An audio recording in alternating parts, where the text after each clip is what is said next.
بسم الله الصلاة والسلام على رسول الله. السلام عليكم ورحمة الله وبركاته. مرحبا بكم دايما في قناتي. أهلا بكم حبيباتي، إن شاء الله ديما تتبعوني وتستفيدوا من قناتي إن شاء الله، حتى بحاجة قليلة يعني. إن شاء الله يا ربي نقدم لكم حاجة تستفيدوا منها. اليوم جبت لكم كسرة تاع الرخسيس، كسرة رخساس، احنا نقولوا لها كسرة الرخساس. تجي ما شاء الله رقيقة وخفيفة وطرية وسهلة للخدمة، خصوصا حبيباتي الصغار يتعلموا الكسرة هذه. تجي ما شاء الله مليحة مع الشوربة مع اللبن، وتجي هشيشة يقدر ياكلها الكبير والصغير. شوفوا كيفاه تجي رطبة، والطريقة سهلة حبيباتي. تبعوني كيفاه نديروها. هنا حبيباتي عندي الدقيق، عندي 3 كيلات. انا نكيل بهذا الباطا تاع المارغرين. الدقيق نتاعي راهو عادي نتاع الشكارة تاع 100,000. ما غربلتلو ما درتلو حتى حاجة، يعني غربلتلو برك نحيتلو الغبار، نحيت منه السمين، ما نحيت منه الحرش يعني خليته بالكل. وهنا نزيد نحط فيه الفرينة. كل كيلة نحط لها مغرفة معبية مليح تاع الفرينة، ونجيب الكاس تاع الزيت. انبس الدقيق نتاعي حبيباتي. تقدروا ديروه نتوما معمر، انا نقصت شويه. انتوما تقدروا ديروه معمر، وتقدروا تكيلوه حتى بالفنجان تاع القهوه. ديروه 3 فناجل لهذا الكيلة كيما راكم تشوفوا. انبس الدقيق نتاعي مليح. تقدروا ديروه 4 خبزات، انا درتو 3 برك. حطيت المغرف تاع الخميره وزدت 4 مغارف تاع الملح مش معمرين بالمغرف تاع القهوه، يعني مغرف الصغيره، ما نديرش المغرف الكبيره هذيك تاع الحليب. ونزيد مغرف كبيره معمره مليح تاع الخميره تاع الكاتو. الرخسيس ثاني يحب الخميره تاع الكاتو ويجي هش ما شاء الله. هنا عندي تقريبا مغرف تاع الثلوج كبيره تاع الماكله. نزيد 3 مغارف تاع السكر، ديما قلت لكم بالمغرف الصغيره. اللي تحب كسرة تاعها حمراء دير 3، واللي تحبها مش حمراء مليح دير 2 برك ولا وحدة، يعني لكم الاختيار.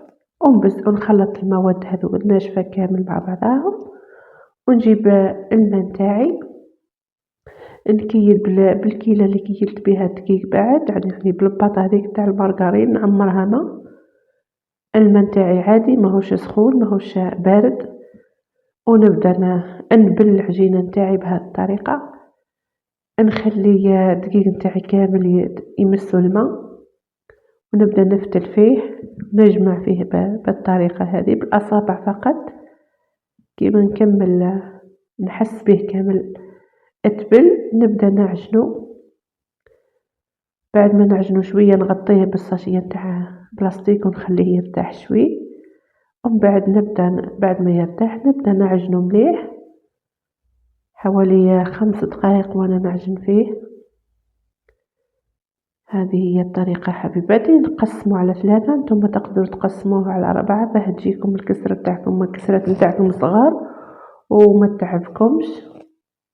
وتقدروا ثاني تخبزوها فوق المنديل يعني، وتحطوها في الطاجين بالمنديل تجيكم سهلة. أما أنا راح نخبزها يعني بالطريقة العادية. ثاني تقدروا تساعدوا رواحكم بالقنود وتعدلوا بيديكم. بعد ما نكورهم هكا كامل نحطهم يرتاحوا شوي، ونبدأ نحط الطاجين تاعي يسخن، ونبدأ نطرح بالوحدة ونطيب بالوحدة حتى نكملهم. هذه هي الطريقة حبيباتي، إن شاء الله تجيكم سهلة وتفهموا عليا. نكورهم مليح كيما راكم تشوفوا. درتهم خبزات كيف نخدمهم بالقنود بهذه الطريقة. ما ندير لهم حتى حاجة، ما ندير لهم لا زيت ولا فرينة ولا حتى حاجة. العجينة نتاعي مش قاعدة تلصق. بعد ما نخدموهم شوي بالقنود لازم نعجنو شوي الحواشي باه يجيونا خشان. ونعدلوهم بشوي بهذا القنوت. الطريقة راهي واضحة، كيما راكم تشوفوا فيا حبيباتي.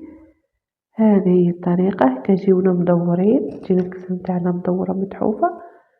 بعد ما يسخن الطاجين تاعي نحط الكسرة نتاعي، بعد ما نحطها نثقبها بهذا الشي، يعني بحاجة ما تقدروا تستعملوا عود ولا أي حاجة يعني تثقبوا. المهم تثقب الكسرة نتاعكم باه ما تنفخش. نزيدو نقلبوها ونزيدو نثقبوها بالطريقة هذه، راهي واضحة حبيباتي. وبعد نحكمو نحركوها هكا بهذه الطريقة هذه حبيباتي، ونقلبو كل شوي، نقلبو نشوفو الكسرة نتاعنا حتى تحمر معانا بهذا اللون هكا. نحيوها طريقة واضحة وباينة. شوفوا الكسرة نتاعي كيفاه جات. كملتهم في 3 حبيباتي بنفس الطريقة. دركا نقسمهم الطريقة نتاع القسم يعني كيما تحبوا. هذه شوفوا كيفاه تجي، ما تجيش هذيك اللي تفتفت خلاص، ما تجيش يابسة وتجي رقيقة ما شاء الله. شوف هذه هي الكسرة نتاع الرخسيس، ان شاء الله تكون طريقة واضحة ومفهومة. هذه حبيباتي، خصوصا لحبيبتي اللي قالت لي نحب نعرف كيفاه ديري كسرة تاع الرخسيس. هذه طريقة سهلة خلاص. ان شاء الله حبيباتي تتفرجوا على هذا الفيديو، واذا عجبكم ما تنسونيش بالجيم. وشكرا على المتابعة، ومرحبا بالمشتركات الجدد. ان شاء الله يا ربي تبقى القناة هذه دايما معنا، ونتلقاو فيها ديما وما نبخلش حبيباتي بالشي اللي نعرفه. ما تنسونيش بالجيم. باي باي.